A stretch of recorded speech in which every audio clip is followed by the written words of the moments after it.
नमस्कार. जनता दरबारामध्ये आपणा सर्वांचं हार्दिक स्वागत. सकारात्मकतेच्या निरनिराळ्या बाजू मांडणारा आपला हा जनता दरबार जनतेमध्ये चांगलाच रुजलाय. सगळ्यांना तो आवडतोही आहे, त्यामुळे आम्हाला खूप छान वाटतंय. आणि आपल्या जर का लक्षात आलं असेल तर जनता दरबारच्या प्रत्येक भागामध्ये आपण वेगळा विषय मांडलेला आहे. त्यासाठी आपण त्या स्थळांना भेटी दिलेल्या आहेत आणि त्यातून माहिती केलेली एक अभ्यास करून घेतलेला आहे. आणि त्यातही आपण जर का बघितलं ना तर माहिती अभावी आपण बऱ्याच गोष्टींविषयी एक नकारात्मक दृष्टिकोन बाळगून असतो.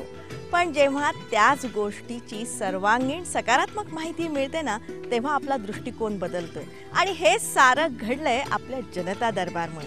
तेव्हाच आपण माहिती घेऊया, ज्ञान मिळवूया, सहकार्य करूया, साहचर्य वाढवूया, सकारात्मक जगूया. आणि त्यासाठी आमची अपेक्षा एकच आहे की जर का तुम्हाला जनता दरबार आवडत असेल तर तो जास्तीत जास्त लोकांपर्यंत पोहोचवा. आणि त्यासाठी जनता दरबारमध्ये आपण सामील व्हावं. जनता दरबार. जनता दरबारातला आपला आजचा विषयही खूप चांगला आहे, खूप वेगळा आहे आणि अत्यंत उपयोगी सुद्धा आहे. त्याची माहिती जर का आपण घेतली ना तर आपल्यालाही अनेक लाभ मिळू शकतील.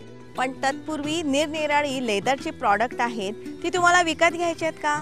हां, आता त्या लेदर प्रॉडक्टमध्ये कोल्हापुरी चप्पल आहेत, बॅग्स आहेत, वॅलेट आहेत, सेफ्टी शूज आहेत किंवा फॅन्सी शूज आहेत, कातड्याच्या बॅग्स आहेत. हे सगळं तुम्ही विकत घेऊ शकता. अत्यंत गुणवत्ता आणि दर्जा असलेली ही सगळी प्रॉडक्ट आहेत. ISI मार्क आहे आणि ही सगळी प्रॉडक्ट बनवलेली आहेत लिडकॉम ह्या कंपनीने.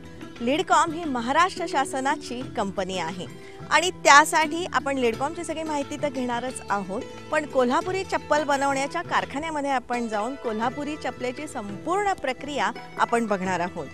मुळात लिडकॉम ही कंपनी ज्यांच्या मालकीची आहे ते महामंडळ आहे. त्याचं नाव जर का आपण बघितलं तर ते महामंडळ आहे संत रोहिदास चर्मोद्योग आणि चर्मकार विकास महामंडळ, जे सामाजिक न्याय विभागाच्या अखत्यारीमध्ये येतं.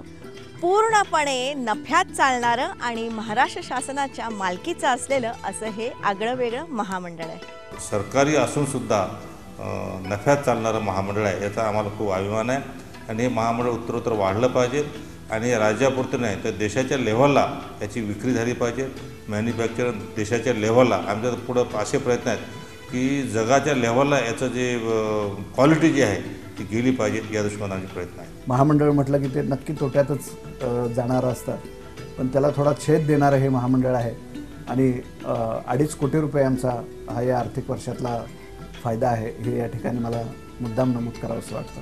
या महामंडळाची स्थापना महाराष्ट्र सरकारने 1 मे 1974 रोजी केली आणि त्यावेळेला 5 कोटी रुपयाचं भागभांडवल शासनाने या महामंडळाला दिलेलं होतं.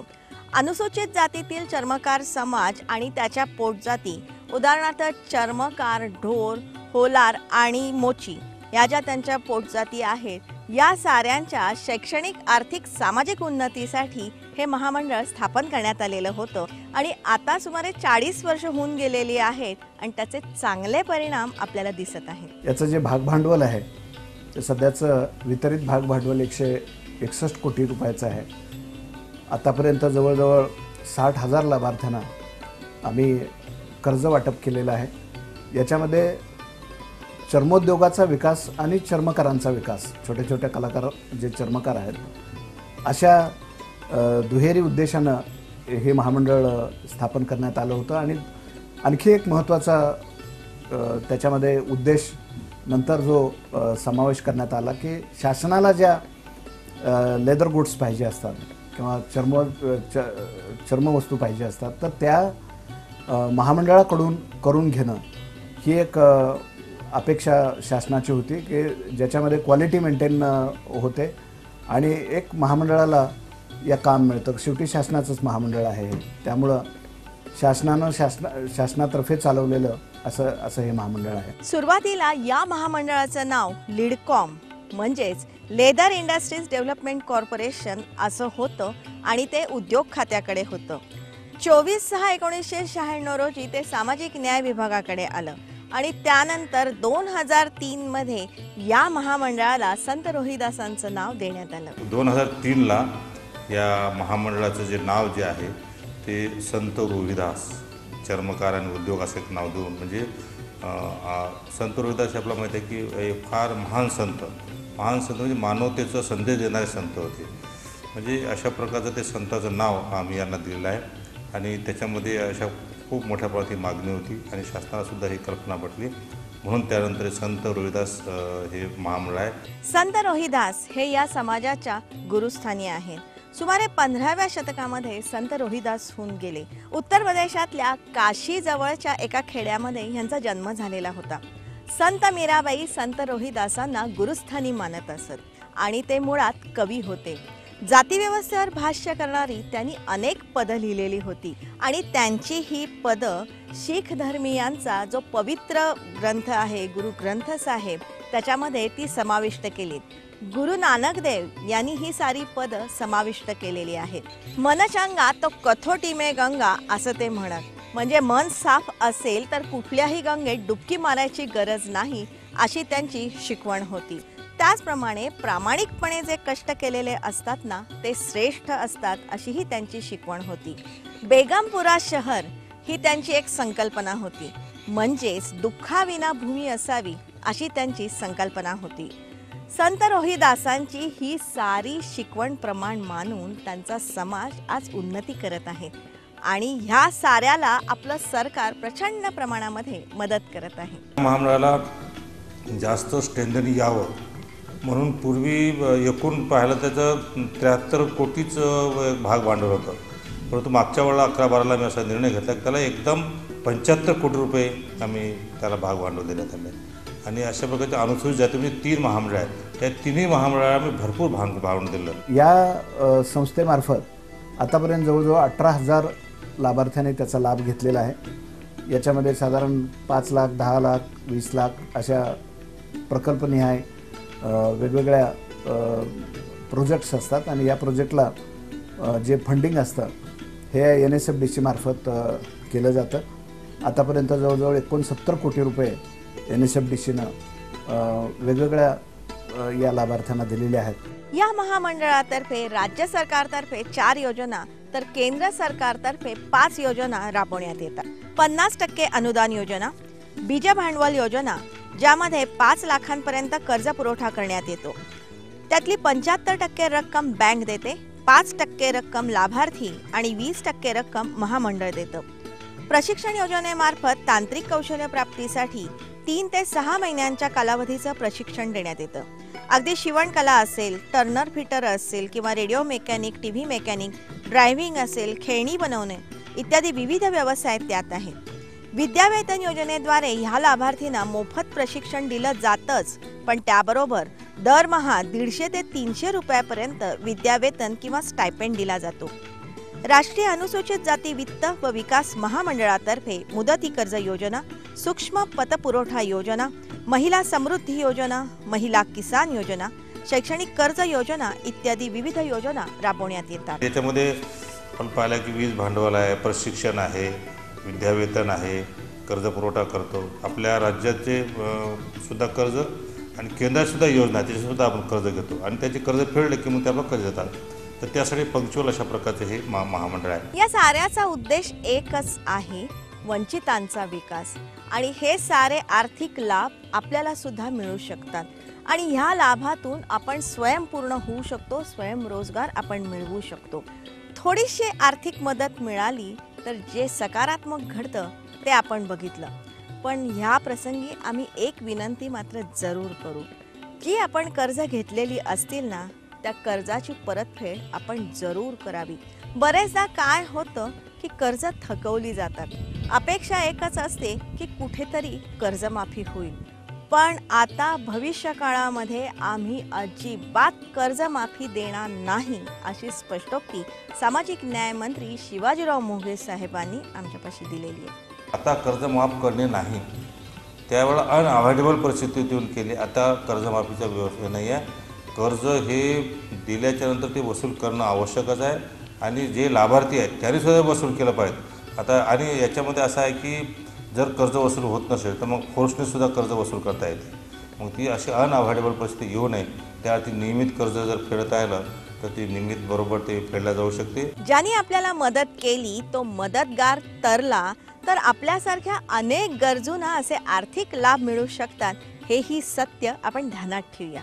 अशा प्रकारच्या महामंडळ स्ट्रेंथनिंग करण्याचं लोकांपर्यंत पोहोचलं पाहिजे, लोकांचा उपयोग झाला पाहिजे. परंतु हे करत असताना आम्ही एक धोरण स्वीकारलं, जे धोरण पूर्वी फार कठोरतेने घेत नव्हतं. आम्ही आता कठोरतेनं असं घेतलं आहे की वसुली झाली पाहिजे. जोपर्यंत वसुली होत नाही तोपर्यंत खऱ्या अर्थानं त्या महामंडळाचा अस्तित्व धोक्यात आहे. वसुली हे आवश्यक आहे. वसुलीला आम्हाला मुख्य अडचण जी आहे ते लोकांची ही जी मानसिकता आहे की शासन कधीतरी आपल्याला हे कर्ज माफ करेल आणि त्याच्यातून ही वसुली व्हायला थोडीशी अडचण होते. आणि सक्तीचे काही उपाय जर वसुलीसाठी केले तर मग पुन्हा एक सामाजिक प्रश्न असल्यामुळं तो एक भाग त्याच्यामध्ये येतो. तर पुढच्या काळात आम्ही असं करणार आहोत की हे वेगवेगळ्या शिबिरं घेऊ किंवा वेगळ्या पद्धतीने घेऊन एक वसुली झाली पाहिजे. आणि दी बेस्ट वसुली करणारा सुद्धा अवॉर्ड द्यायचा आमचा विचार आहे की दी बेस्ट वसुली केली आहे त्याला सुद्धा अवॉर्ड देऊया. या महामंडळाची खासियत म्हणजे ह्यांची उत्पादन केंद्र जी 4 ठिकाणी आहेत. सातारा इथल्या उत्पादन केंद्रामध्ये कातडं कमावलं जातं, म्हणजे बॅकटॅन असेल किंवा प्रेसोल असेल किंवा बीजी उत्पादन इथे घेतलं जातं. कोल्हापूर केंद्रामध्ये अर्थातच उत्तम कोल्हापुरी चपला निर्माण केल्या जातात किंवा अनुषंगिक काही उत्पादनं आहेत ती घेतली जातात. दर्यापूर केंद्रामध्ये विविध शूजचं उत्पादन केलं जातं, म्हणजे बुटांचं. त्याच्यामध्ये सेफ्टी शूज आहेत, डर्बी शूज आहेत, ऑक्सफर्ड शूज आहेत आणि इतरही काही उत्पादनं आहेत जे दर्यापूर केंद्रामध्ये निर्माण केलं जातं. आणि हिंगोली इथल्या उत्पादन केंद्रामध्येही विविध शूज निर्माण केले जातात, म्हणजे सेफ्टी शूज आहेत, ऑक्सफर्ड आहेत, डर्बी शूज हे आहेत. त्याचबरोबर ऑफिस बॅग आहेत, कंडक्टर बॅग आहेत किंवा इतर चामड्याच्या वस्तू हिंगोलीच्या ह्या केंद्रामध्ये उत्पादन केल्या जातात. कोल्हापूरला कोल्हापुरी चप्पल, फॅन्सी चप्पल, हिंगोलीला आणि दर्यापूरला शूज तयार केले जातात, चप्पल तयार केले जाते. त्या शूजमध्ये म्हणजे सेफ्टी शूज, तुमचं अँकल शूज, फॅन्सी शूज अशा वेगवेगळ्या प्रकारचे शूज तयार केले जातात. याशिवाय हिंगोलीला शासनाला लागणारे जे चामड्याचे बॅगा असतात, जे आपण ट्रेझरला वगैरे वापरतो कॅशसाठी हँडलिंगसाठी वगैरे, त्या बॅगा हिंगोलीत तयार होतात. शिवाय फायलीसाठी जे आपण हे वापरतो लेदर बॅग, शासकीय ऑफिसमध्ये जे फायलीसाठी त्या बॉक्स टाईप ज्या बॅग असतात त्यासुद्धा हिंगोलीला तयार होतात. आणि याशिवाय कंडक्टर बॅग ज्या आहेत लेदरच्या, त्या पण आमच्या हिंगोली सेंटरला तयार होतात. हिंगोलीला आपलं एक युनिट आहे, ते युनिटसुद्धा असं काही मॉडर्न नव्हतं. पण आता आम्ही त्याच्यामध्ये 1 ते 3.5 कोटी रुपयाच्या वर एक मशीन बनवलं, त्याला मॉडर्न केलं आहे. कारण जग हे मॉडर्न जग आहे. जगाच्या स्पर्धेमध्ये उतरायचं असेल तर तेवढ्या प्रकारची आमची तयारी पाहिजे. या दृष्टिकोनातून हिंगोलीचा आणि हिंगोलीच्या ठिकाणी बाकीच्या ठिकाणीसुद्धा वेगळ्या पद्धतीचं जगाच्या स्पर्धेमध्ये हे महामंडळ कसं टिकेल, कारण हे व्यवसाय आहे आणि त्या दृष्टिकोनातून आमचे प्रयत्न आहेत. महामंडळाच्या या साऱ्या उत्पादनांना मार्केटही आहे, म्हणजे पोलीस दल असेल, वन खातं असेल, निरनिराळ्या महानगरपालिका आहेत, जिल्हा परिषदेच्या निरनिराळ्या शाळा आहेत, एसटी महामंडळ आहे किंवा अगदी मंत्रालय असेल, या साऱ्यांना चामड्याच्या ज्या ज्या वस्तू लागतात त्या साऱ्या त्यांनी महामंडळाकडून निर्धारित RC किंवा दरपत्रकाप्रमाणे खरेदी कराव्यात असे निर्देश आहेत. आम्हाला उद्योग विभागानं रेट कॉन्ट्रॅक्ट्स केल्यामुळं आमच्या चामड्याच्या वस्तू आणि फोमच्या वस्तू ज्या आहेत आमचे आम्ही तयार करतो, आम्हाला त्या गव्हर्मेंट उद्योग विभागाने आम्हाला दर करारावरती ते मान्यता दिली असल्यामुळं प्रत्येक शासकीय निमशासकीय संस्थांना हे दर करार वस्तू महामंडळाकडून वस्तू घ्यायचं बंधनकारक करण्यात आलं आहे. महामंडळाच्या या साऱ्या प्रॉडक्टना ISI हे गुणवत्ता मानक आहेच आणि त्यामुळे आपण निरनिराळ्या प्रॉडक्टची जर का माहिती घ्यायची तर ती घेऊच. पण तत्पूर्वी आपण कोल्हापुरी चपलेची संपूर्ण कृती काय आहे ती आपण ध्यानात घेऊया आणि त्यासाठी आपण कोल्हापूरच्या केंद्रामध्ये जाऊया. कोल्हापूरच्या ह्या केंद्रामध्ये आल्यानंतर प्रशस्त जागेमध्ये आपल्याला कोल्हापुरी चपलेचे ढीकच्या ढीक पडलेले दिसतात.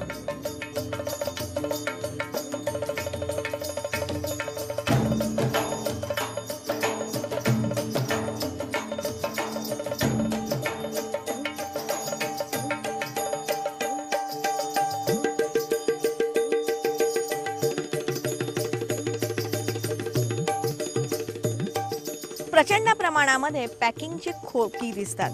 कारागिरांचे हात चाललेले असतात. इथे आधुनिकीकरण ही मोठ्या प्रमाणावर झालेलं आहे, त्यामुळे प्रचंड यंत्रसामुग्री दिसत असते. आता कोल्हापुरी चप्पल नेमकी कशी करायची ते बघूया. हे जे असतं हे कमावलेलं चामडं असतं ना, ते अतिशय दणकट असतं, जड असतं आणि कडक असतं. त्यावर यांत्रिक प्रक्रिया करून आवश्यकतेप्रमाणे याचे लेयर काढतात आणि त्यानंतर साचा त्यावर ठेवून चपलेच्या आकारामध्ये रापीनं सरसर हे लेदर कापायचं. कोल्हापुरी चपलेसाठी 4 mm लेदर घेतलं जातं. आता हे कातडं कमवण्याची 40 दिवसांची प्रक्रिया असते. म्हणजे चामडं काढल्यानंतर त्याची पिशवी तयार करून त्यात हिरडा आणि बाभळीची पूड भरून ठेवायची असते. नंतर ते सुकवायचं असतं आणि नंतर त्यावर यांत्रिक प्रक्रिया करायची असते. आता हे कोल्हापुरी चपलेकडे पुन्हा एकदा वळूया. आता रापीनं हे सरसर लेदर कापल्यानंतर तिथे कानांचं मार्किंग करून घ्यायचं असतं आणि मग कान छिलून घ्यायचे. तिथली जाडी थोडीशी कमी करायची. कान मुडपले जातील इतकी जाडी ठेवायची. त्यावर पुन्हा अस्तर लावायचं. त्यासाठी लेटेक्स सोल्युशन वापरतात. पूर्वी चिकण माती लावायचे आणि मग सोल तयार करण्यासाठी सोल कापून घ्यायचा. पट्टा लावण्यासाठी सोय करायची. आता हा सोल जो तयार केलेला असतो त्यावर सोल्युशन लावून टाच बसवून घ्यायची.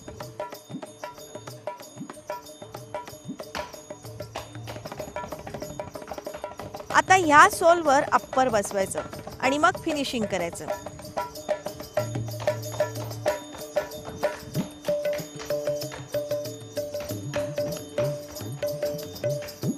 आता याच्यावरती शिवणकाम करायचं असतं. त्यासाठी दोरा जो लागतो ना तो चामड्याचाच असतो. त्याला सळ काढणं म्हणतात आणि त्यासाठी शेपटीचं चामडं वापरतात. शिवताना चप्पल आणि दोरा दोन्हीही पाण्यात भिजवून घ्यायचं आणि थोडं मऊ करून घ्यायचं असतं. आता पूर्ण असे हे टाके मारून पूर्ण शिलाई झाल्यानंतर चप्पल सुकवून घ्यायची आणि ती बडवायची. आता त्यावर छाप मारून डिझाईन बनवायचं. मग साच्याप्रमाणे अंगठ्याचं मार्किंग करून अंगठा बसवायचा. मग तो शिवायचा. त्यानंतर पट्टा बसवायचा. आता हे जे 2 कान आहेत त्या 2 कानांमध्ये सोल्युशन लावायचं. मधली वेणी जोडायची, त्याची गाठ मारायची आणि मग शिलाई करायची.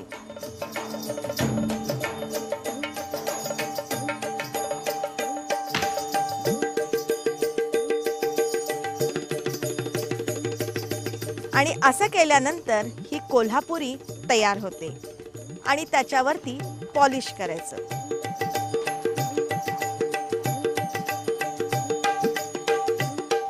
तर अशी ही सुंदर कोल्हापुरी चप्पल.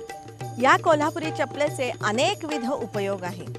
कोल्हापुरी चप्पलेमुळे डोळ्यांना थंडावा मिळतो किंवा पायामध्ये काटा सुद्धा रुतत नाही. या कोल्हापुरी चप्पलेचे अनेक प्रकार सुद्धा आहेत. म्हणजे कापशी आहे किंवा पुडा कापशी आहे, मेहरबान आहे, कुरुंदवाडी आहे किंवा विंचू नावाची सुद्धा एक कोल्हापुरी चप्पल मिळते की जीचा कर कर कर कर आवाज येतो. आणि ही जी विंचू चप्पल तयार करायची आहे ना त्याची पद्धत अशी आहे की सोलमध्ये विंचू नावाचं एक फळ असतं, अगदी विंचवाच्या आकाराचंच ते असतं. तर ते पूर्णपणे वाळवायचं आणि त्या सोलमध्ये ते फळ असतं ते घालायचं आणि त्याच्यामुळे तो कर कर कर कर आवाज येत असतो. या सुंदर चपला आणि लेदरची इतर प्रॉडक्ट ज्याला ISI मार्क आहे. आपली चप्पल एकदा घेतली तर कमीत कमी 2 वर्ष टिकणार असे. आपलं जे उत्पादन तयार होते तर ते ISI गुणवत्तेच होत आहे. म्हणजे मग ते कुठलंही असो, मग सेफ्टी बूट असो, अंकल बूट असो किंवा आपल्याकडे बॅग आहेत, बॅगचं असो, लेदर आर्टिकलमधले कुठलंही जे काही चप्पल आहेत ते पण आपण तसंच ISI मार्कचं तयार करतो. लांबून लांबून लोक येऊन आमच्या दुकानातूनच घेतात इथे. ही सारी आपल्याला वाजवी दरामध्ये उपलब्ध आहेत शासकीय मालकीच्या विविध विक्री केंद्रामध्ये.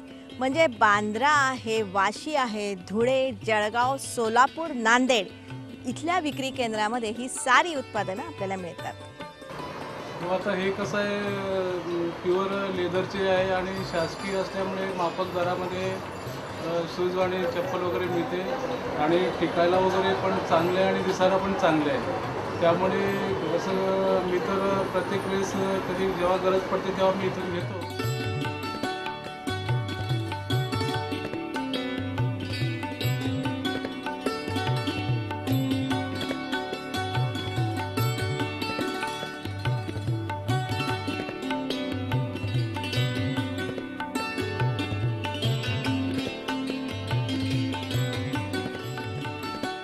महामंडळाच्या ह्या साऱ्या योजनांचा फायदा अनेकांना होतोय. उत्पन्नाची लिमिट आहे त्याची, कास्ट सर्टिफिकेट आणि त्याचे काय ठरलेलं आहे किंवा कागदपत्र काय आवश्यक आहे ते तुम्ही वेळेवरती पूर्ण केल्यानंतर ते सदरचं प्रकरण हे जिल्हा कार्यालयामध्ये सबमिशन करायला लागतं आणि ज्याप्रमाणे निधी असेल आणि पूर्ण त्यांनी कागदपत्र केल्यास त्या निधी पाठवला जातो. कर्ज मिळालं म्हणूनच मला हा पुढचा प्रश्न मिळाला की मुलं माझी शिक्षणपर्यंत पोहोचू शकलीत आणि मी चांगल्या ठिकाणी आज प्लॉट घेऊ शकला, कळ्यासारख्या ठिकाणी माझं दुकान होऊ शकलं. जर मला ते लिडकॉनचं जर कर्ज मिळालं नसतं तर मला काहीच होऊ शकलं, कारण बाजारपेठेमध्ये कोण एक 10,000 रुपये सुद्धा कोणी देऊ शकतो नसतं. मंडळी बघा, इतकी सकारात्मक दर्जेदार कार्यप्रणाली राबवली जाते आहे आणि ती सुद्धा किफायतशीर किंवा नफ्यामध्ये, आणि तेही सरकारी पातळीवर. उद्देश एकच, वंचितांचा सर्वांगीण विकास. आपल्या इतर बांधवांना या योजनेचा फायदा मिळावा ही एक सामाजिक बांधिलकीची भावना मनामध्ये ठेवून आपण काढलेलं कर्ज प्रामाणिकपणानं त्या उद्योगाला वापरावं आणि आलेल्या फायद्यातून महामंडळाचं कर्ज द्यावं. याच्यातूनच हे रोटेशन चालणार आहे आणि इतर लोकांना देखील या व्यवस्थेचा फायदा मिळणार आहे. याच्यात कृपा करून आपण कुठल्याही मध्यस्थामार्फत आमच्या कार्यालयाला संपर्क साधू नये. याच्या जितक्या आणखी पुढच्या पारदर्शक पद्धती आहेत त्या विकसित करण्याचं आमचं काम चालू आहे. जसं वेबसाईटवरती ऑनलाईन अर्ज मागवणं, त्याचे रिझल्ट्स ऑनलाईन डिक्लेअर करणं, असं सॉफ्टवेअर देखील आम्ही विकसित करणार आहोत. आता विनंती एकच आहे, या साऱ्या योजनांचा लाभ आपण घ्यावा. कर्ज घ्या, स्वावलंबी बना किंवा स्वयंपूर्ण बना, आणि त्याबरोबरच कर्जाची परतफेड ही आपण जरूर करायला पाहिजे. किंवा ही जी सरकारी उत्पादनं आहेत ना, त्यांना आपण न्याय द्यायला पाहिजे, जेणेकरून ह्या साऱ्या मदतीतून आपण अप्रत्यक्षपणे सरकारला मदतच करत असतो. हा व्यवसाय आहे, त्याला याच्यामध्ये स्किल आहे, याच्यामध्ये पूर्ण कॉन्सन्ट्रेशन राहते, त्याचे आयडिया त्याच्यामध्ये राहतात आणि ग्राहकाला आवडेल अशा प्रकारची कलाकृती तो करू शकतो, कारण तो त्या याच्यामध्ये पारंगतच आहे, तो करू शकतो. तो त्यानं जर केलं तर काय होईल की मग मार्केट मिळेल आणि मार्केट मिळाल्याच्यानंतर या महामंडळात चांगले दिवस येतील आणि मार्केट जसं वाढेल तसं लाभार्थीला आपण जास्त फायदा देऊ शकतो ना. आपला काय नफा कमवण्याचा हा उद्देश नाही आहे आपला, हा उद्देश आपला नफा कमवण्याचा नाही आहे. तर जो लाभार्थी आहे त्याला जास्त त्याचा फायदा मिळाला पाहिजे, हा त्याच्यामध्ये दृष्टिकोन आहे. साहचर्य आणि सहकार्यातून एक सकारात्मक जग आपण निर्माण करूया आणि त्यासाठीच आपण जनता दरबारमध्ये सामील होऊया. आपला आजचा भाग तुम्हाला कसा वाटला ना, ते तुम्ही लवकरात लवकर आम्हाला कळवा. त्यासाठी आमचा ईमेल आय डी आहे janatadarbar@yahoo.in. या आमच्या ईमेल आय डीवरती तुमच्या सूचना असतील, विचार असतील, मनोगत असतील, ती लवकरात लवकर तुम्ही आमच्यापर्यंत पोचवा. किंवा अशा प्रकारचे सकारात्मक प्रयोग असतील की त्याची यशस्वी अंमलबजावणी झाली असेल, त्याची माहिती तुम्हाला असेल, तर तेही तुम्ही लवकरात लवकर आमच्यापर्यंत पोचवा. लक्षात ठेवा, चांगल्यातून नेहमी चांगलंच घडतं ह्या विचारांनी प्रेरित झालेला हा तुमचा आमचा जनता दरबार. त्यासाठी दर सोमवारी रात्री 10 वाजता आपण सह्याद्री वाहिनीवरती जनता दरबारमध्ये भेटतच असतो. दर शुक्रवारी सकाळी 8 वाजता पुनःप्रक्षेपणामध्ये सह्याद्री वाहिनीवरून जनता दरबारमध्ये आपण भेटतच असतो. या साऱ्या माहितीचा आम्हाला खूप उपयोग झाला, अतिशय सकारात्मक अशी माहिती आहे असं अनेक जण सांगतात. त्यासाठी विनंती एकच आहे, जास्तीत जास्त लोकांपर्यंत हा जनता दरबार आपण पोचवावा. त्यासाठी जास्तीत जास्त संख्येने जनता दरबारमध्ये आपण सामील व्हा. त्यासाठी तुमचा आमचा सर्वांचा जनता दरबार.